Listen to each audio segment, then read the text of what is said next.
You know when Eric Clapton and Pete Townsend say things to you that kind of lean in on the way that they appreciate how you play guitar?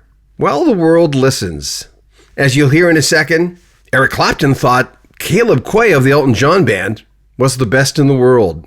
Pete Townsend had similar things to say. High praise for Caleb Quaye on Rock History Music.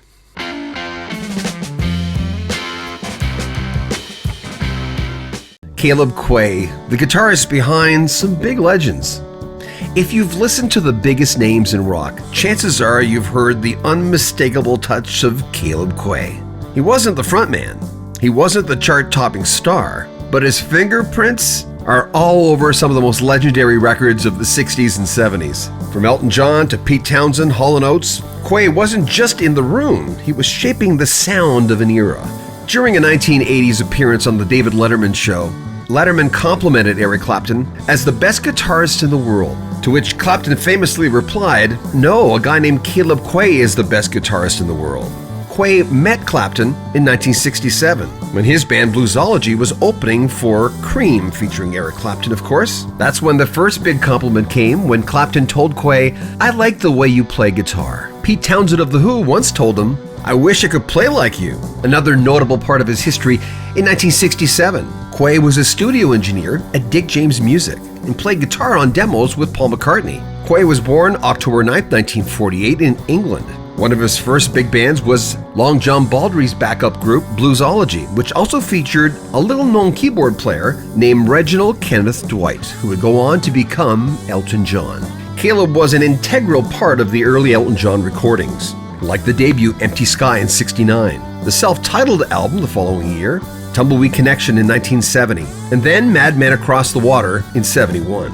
Caleb would come back to be featured in a harder-edged Elton John band in '75 with Rock of the Westies and the double album Blue Moves. Quaye had solo records and was a member of a legendary band that didn't get their due, Hookfoot, which also featured another Elton John band member, Roger Pope.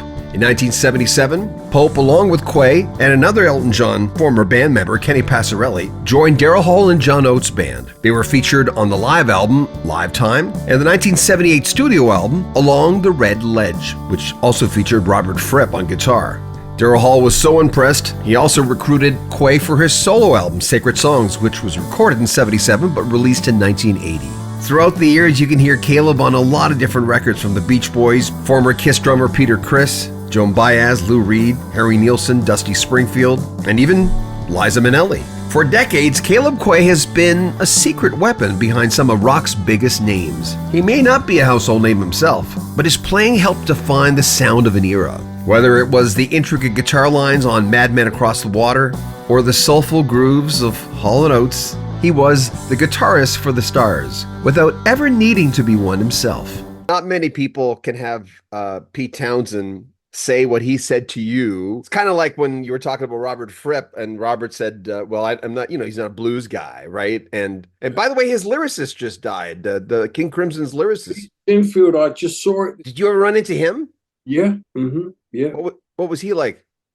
A nice guy. I mean, we weren't close or anything, but I knew him and bumped into him a few times. And nice guy, very creative guy, So unfortunately, our generation is passing on. But Pete Townsend, I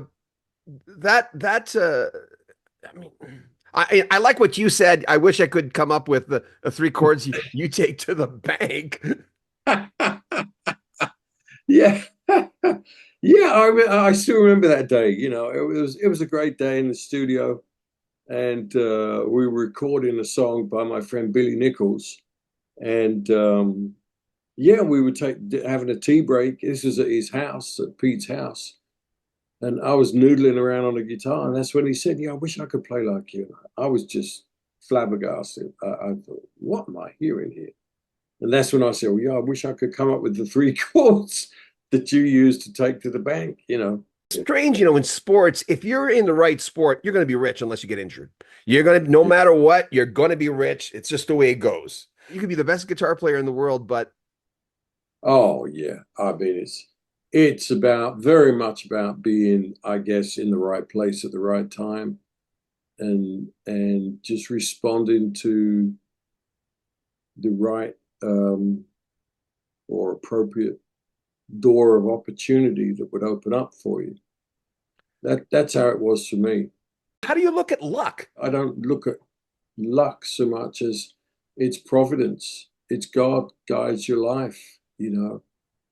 He's the architect of our lives, you know. So I look back now on my life. I mean, I mean, there were times when I should have been arrested, I should have been deported, all kind of stuff, and it just never happened. I escaped by the skin of my teeth, you know. And I look back. There's a term, a theological term called prevenient grace, and it simply means that God knew you and was working in your life before you ever got to know him. So I look back at incidents in my life and I go, I should have perished there. I should have burned out here. And I didn't. I was spared, you know. And so to me it's not so much luck as it is providence. How do you look at your life? What's the work you need to do? You say, okay, I'm not sure how long I'm going to be here. This is what I got to do. Is it deeper in faith? What is it? That's a really great question. You know, and I don't know if you know this, but last year, oh no, we're still in it this year, back in February of this year, I suffered a massive heart attack. I didn't know. Yeah, no, we kept it quiet because I just didn't want to deal with a whole bunch of fuss, you know. But yeah, so I was in ICU for 32 days. Yeah, yeah. And it was like a complete system breakdown, you know. And it was like I had to uh seriously, I'm not joking, I had to learn what it was to be a human being again. I'm talking about all the stuff we take for granted: brush your teeth, go to the bathroom, get out, in and out of bed, put a pair of socks on, etc., etc. I was hooked up to 7 different machines during my time in ICU, just completely, you know, a total system breakdown, you know. And What were you so thinking about in that bed? Caleb? What were you thinking about? I was talking to God a whole lot, you know. And so I can honestly tell you, it's an absolute miracle that we're having this conversation today. I'm doing fine now. I can walk, I can drive my car, I can get about. I couldn't play the guitar for 6 months, but I'm now back in church playing my guitar, and now starting to pick up some session work here at home. So to answer your question, what am I thinking about now? Is just how I can be, you know, still be productive in a way that God would want me to be. Because I'm very aware of, I mean, I know Jesus now in a personal way much better than I ever did before, you know, and I've been in ministry for 40 years, Yeah. you know, but this is way deep and it's beautiful. So I'm very, very conscious these days of not only the mercy of God, but the goodness of God as well. You know, so you know, I'm still an active musician, you know, which I love. That's like one of the joys of my life and great therapy for me, you know. And to be able to play, take my gift and use it in a church context to help people in their faith journey is a real blessing. You know, it's a win-win situation. Let me put it that way. People get blessed, I get blessed, and God Himself gets blessed. You know, Hmm. and Hmm. that's what one of the things He called me to do. So, um, you know, I'm doing great now. I don't have goals. You know, I don't say, well, in 5 years I'm going to be doing X amount. You know, no, no, no, no, no, no, no. I'm learning more and more how to, when the wind blows, hoist the sail and go with it. That's the journey of faith. Yeah. Well said. You know, Thank you. Thank it, you. Because I'm at that age now where I don't know how long, how long I've got, you know. So early on this year, a few months ago, my wife and I, we put together a living trust and all this kind of stuff, you know, because we want to finish well. We want to leave stuff for our kids. You know, we've got kids and grandkids now, you know. So we want to, you know, I mean, I'm not a millionaire. People think I'm not that, you know. Been blessed with a nice house, you know, and so we want to steward what we have well so that we can leave something for our kids and finish well and leave a good legacy, you know. Mhm. Speaking of houses, I think I mentioned Caleb this to you before. I think I remember Kenny from the band, Kenny telling me that when he was let go, and he didn't give me a number because I never want numbers. Like the other day, Charlie was saying, he says, you know, for Dawn by the Four Seasons, and Yeah. he just brought it out. He says, I was paid $10 for that song. Yeah. But you know, that's early 60s, right? You're So right. Yeah. you Yeah. do 10 songs, and he says that was enough to pay the mortgage. But I Yeah. think Kenny told me, and I think I mentioned this to you before, that when he was let go from the band, Elton gave him a chunk of change, something, and he Yeah. bought his first house in, I think he Right. lives in Colorado, doesn't he? I think. Yeah. Yeah. Yeah. Yeah. Mhm. And did that happen to you? Um, I don't remember asking you though. he didn't do that for me, but there was a nice check that I was given. I don't know how it was, and it could have been the same kind of thing as Kenny, but I was able to buy my first house, you know, the house in Laurel Canyon. You know, it was Rick Emmett who said to me years ago when he was doing jazz from Triumph, the band Triumph. He Yeah. said, he says, you know, people don't understand how hard it is for a musician to get a mortgage if you're a player in a band. Yeah, right. Yeah. That would be nice, you know. I just let the chips fall where they may, you know. Um, I've got my movie out there and it's coming out there again. And people love that because they get to hear something about what was really going on, but you know, how the career started and all this kind of stuff, you And know. it's inspiring. It's Yeah, really I believe inspiring. so. Yeah, yeah, yeah. So yeah, I mean I'm not looking for any more awards or anything like that. What you're saying is it would be nice, but I don't, you don't, you're not counting on it. Right, It's not right, on your exactly. checklist. Yeah, exactly. It's a funny thing, you know, when I was in the hospital, the movie was out, and we have won so many awards in film festivals around the world, Yeah. which has just been blowing my mind, you know. So that's great to me, you know. And so we're hoping to, with these new negotiations that are happening now, to capitalize on that, you know, with better distribution. The story about your dad and, well, you're going to get a guitar. You didn't get the guitar, why do you think with your dad that was it not a priority, or why did you wait so long to get that guitar? And then he, of course, didn't give you lessons, but Right. uh, I think, you know, my dad was from that jazz generation, and he'd had his own issues with life, um, which actually I'm only starting to come to realize in my later years, you know. you're So, understanding him more. oh yeah, yeah, yeah, yeah, yeah, yeah. And one of the things that I've recently come to figure out is that he was most probably bipolar, but we didn't Mm, know anything about that back then. yeah. That just wasn't in the vocabulary, you know. But he was a hard drinker and drugs. You know, Charlie Parker was one of his best friends. So, like, go figure.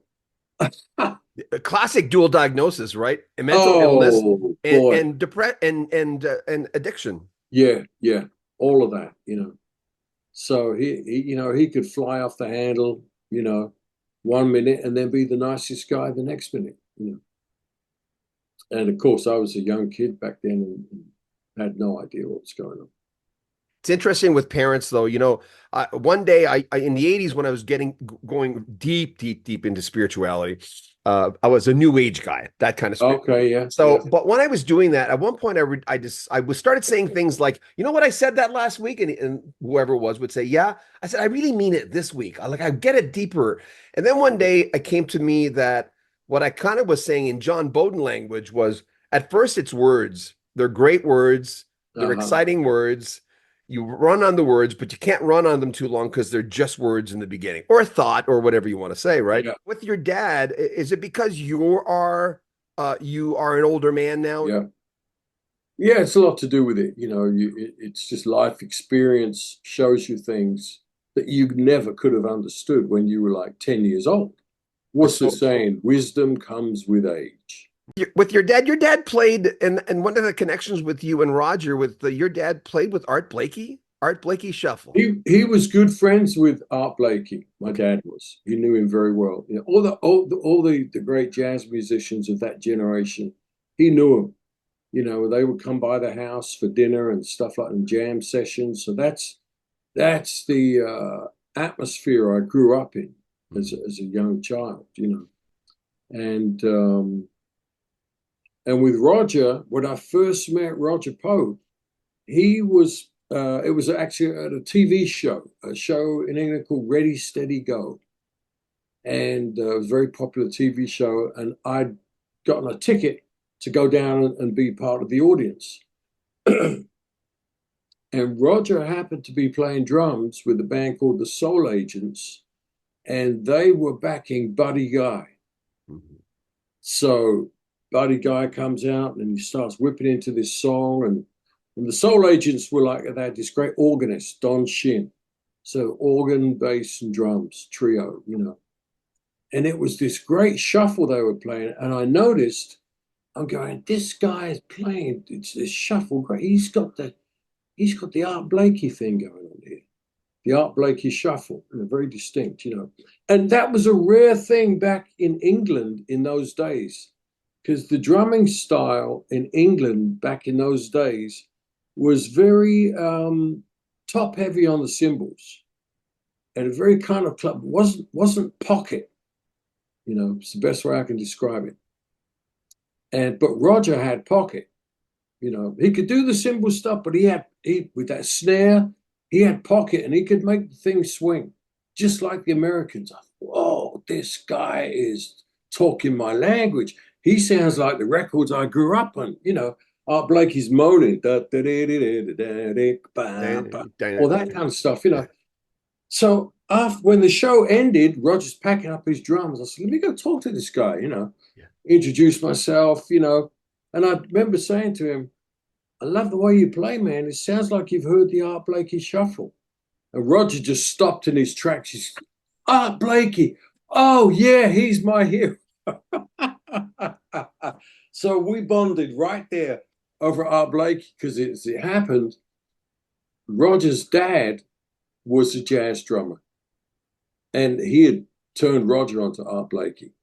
So Roger's two heroes were Art Blakey and Buddy Rich. Art Blakey for groove and Buddy Rich for technique. That's Roger Poe.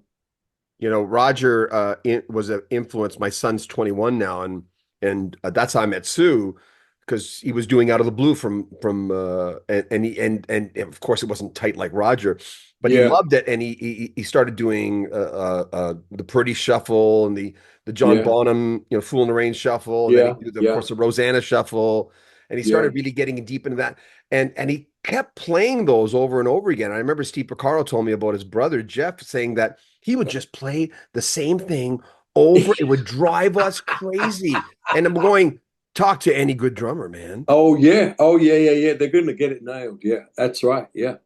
If you want to donate to the channel, there's a PayPal link at the very top of every video we have. Also, if you want to join our Patreon, there's a link at the very top. You'll get early access to all our videos. And a swag store. Yes, we have one where you can get rock history music and all the clothing that goes with it with those great logos. Subscribe to our channel, share our videos, comment on them, and like them as well. I'm John Bowden. This is Rock History Music. Take care of yourself.